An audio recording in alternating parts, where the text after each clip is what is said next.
Hola a todos, hoy voy a preparar un delicioso Wellington sin gluten de salmón y espinacas. Un plato con el que sorprender a vuestros invitados en las comidas o cenas especiales. Lo cierto es que he tenido que desarrollar la receta a partir prácticamente de la nada, ya que las recetas de Wellington de salmón con gluten emplean láminas compradas de hojaldre. Y claro, ya nos gustaría también a nosotros poder emplear sin más una lámina de hojaldre sin gluten comprado.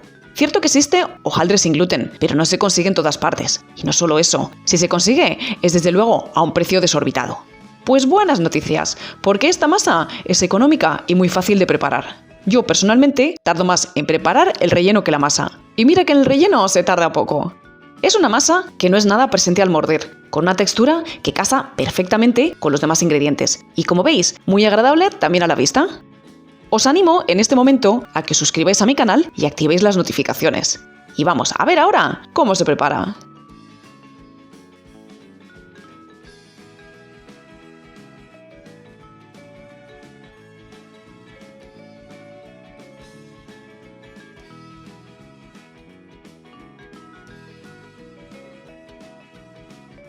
Comenzamos preparando el relleno para que esté frío al rellenar nuestro Wellington. Lavamos muy bien las espinacas y las mantenemos en suficiente agua para que la posible tierra que tengan se quede en el fondo.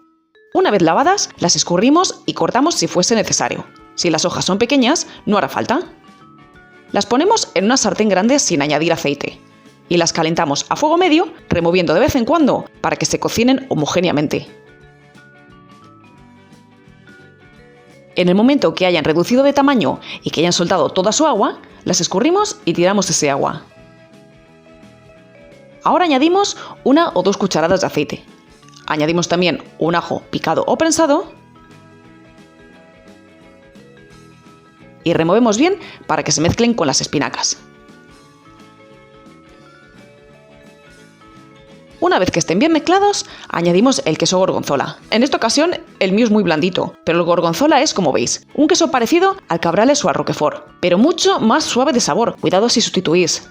Removemos hasta que se mezcle bien con las espinacas. Si usáis una cocina eléctrica, podéis apagarla ya que no hay que cocinar el queso, basta con que se funda. Añade sal si quieres, a mí que tomo poca, con el sabor del queso me basta. Añadimos también un par de cucharadas de harina de arroz y removemos. Con el fuego apagado, no se trata de cocinarla. La harina absorberá más tarde el posible agua que suelten las espinacas en el horno. Retiramos del fuego y dejamos enfriar. Lo siguiente que hacemos es preparar el salmón.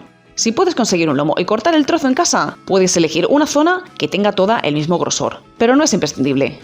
Con los recortes puedes hacer una quiche o una salsa para pasta. Conviene usar un cuchillo bien afilado y cortar con decisión para atravesar también la piel. Yo calculo unos 150 gramos de pescado por persona, pero puedes añadir un poco más si en casa sois de buen comer. Corto la parte de la tripa, dejando un trozo lo más regular de forma posible. Para quitar la piel, metemos el cuchillo por la parte del lomo, que está ya de por sí un poco separada de la carne. Sujetamos la piel firmemente contra la tabla y vamos pasando el cuchillo lo más paralelo posible a la misma tabla. Lo hacemos en el sentido estrecho del pescado, ya que la hoja del cuchillo debe sobresalir por los dos extremos. Ahora preparamos la masa. Esto que tengo aquí es almidón de maíz. Voy a añadir almidón de patata y harina de garbanzo. Añadimos la goma Santana, el azúcar y la sal. Removemos con una cuchara hasta que todos los ingredientes se integren perfectamente. Ahora añadimos el agua y el aceite. Yo voy a emplear aceite de girasol que tiene un sabor suave. Removemos con una cuchara tratando de mezclar todos los ingredientes. Al comienzo parecerá que falta líquido, pero a fuerza de mezclar verás que se hidrata bien toda la mezcla de ingredientes secos. Cuando no puedas mezclar más con la cuchara, comienza a mezclar con la mano, hasta que toda la mezcla de harinas se haya integrado en la masa. Y en ese momento, amasa sobre la mesa. Como estás viendo, la masa es ahora mismo muy discontinua, muy quebradiza. Sería imposible estirarla y que no se desmenuzara. Amasan varios minutos. La masa se nota algo pegajosilla, pero se amasa muy fácilmente.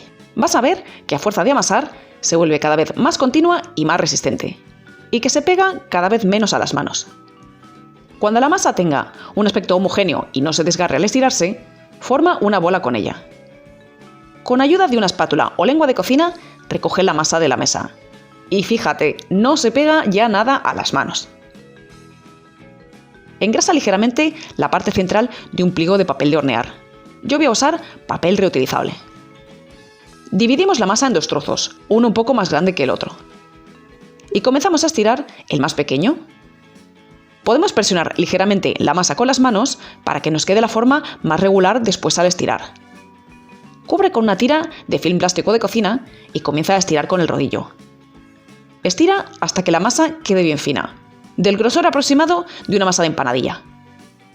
No te preocupes si los bordes no quedan muy regulares, los vamos a recortar. Lo importante es que quede en el centro un rectángulo mayor que el trozo de salmón que vayas a emplear. Coloca el salmón y recorta los bordes de la masa, dejando un margen alrededor de 1,5 centímetros. Pasa a la bandeja de horno que vayas a usar. Sala el salmón si quieres y coloca con cuidado las espinacas por encima, procurando que queden lo mejor repartidas posible. A continuación, vamos a estirar la capa superior de la masa. He juntado los sobrantes de la capa inferior con la masa que tenía reservada y para estirar voy a hacer exactamente lo mismo que he hecho antes. Esta capa superior debe ser bastante más grande que la inferior. Estira igualmente hasta que la masa tenga tan solo un par de milímetros de grosor.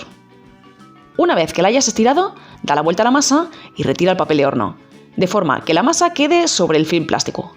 Y es que vamos a emplearlo para manipular la masa. Con cuidado y con ayuda del film, cubre la parte inferior del Wellington. Retira el film plástico y acomoda la masa de forma que no queden bolsas de aire. Dale una forma bonita con las manos. Si has estirado la masa suficientemente fina, te sobrará bastante por los bordes, como me ha pasado a mí. Pero prefería ser un poco generosa con las cantidades, ya que no hay cosa que peor siente que ver que la masa se queda corta de un lado. Volvemos a recortar los bordes. No dejes una tira demasiado ancha, yo voy a cortarla de hecho más estrecha que antes, porque si bien los bordes quedan ricos, tienen bastante menos gracia que el resto del Wellington. Puedes estirar el sobrante de masa y emplearlo para decorar. Yo voy a hacer tiras de diferentes anchos. Una vez colocadas todas, las recorto igualmente. Y comienzo a cerrar. Doblo la masa hacia arriba y presiono. Una vez que hemos cerrado bien los bordes, hacemos chimeneas para que escape el vapor y el Wellington no se infle en el horno. Pero así escapará también la humedad que pueda sobrar. No es necesario que hagas tantas, pero haz por lo menos 2 chimeneas. Y pincha el resto de la superficie con un tenedor. A continuación, pincela la superficie con huevo.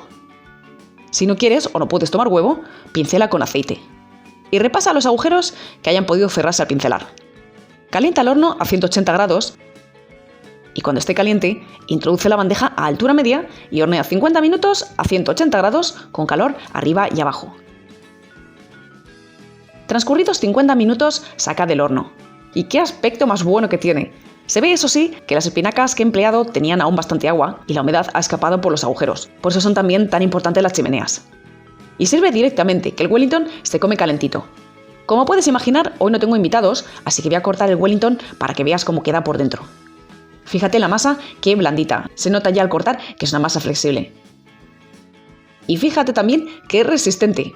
Obviamente el Wellington no se come con las manos, pero así ves mejor el corte. Fíjate la parte inferior y los bordes, han quedado perfectos. Y fíjate qué color también más bonito. Qué bien queda con el color del relleno. Además, como estás viendo, se deja cortar perfectamente, hasta con un cuchillo de lo más simple. Todos los ingredientes se funden en la boca al morder. Está buenísimo. Yo me voy a comer ya, antes de que se enfríe, y espero que os animéis a preparar uno igual en casa. Un saludo a todos.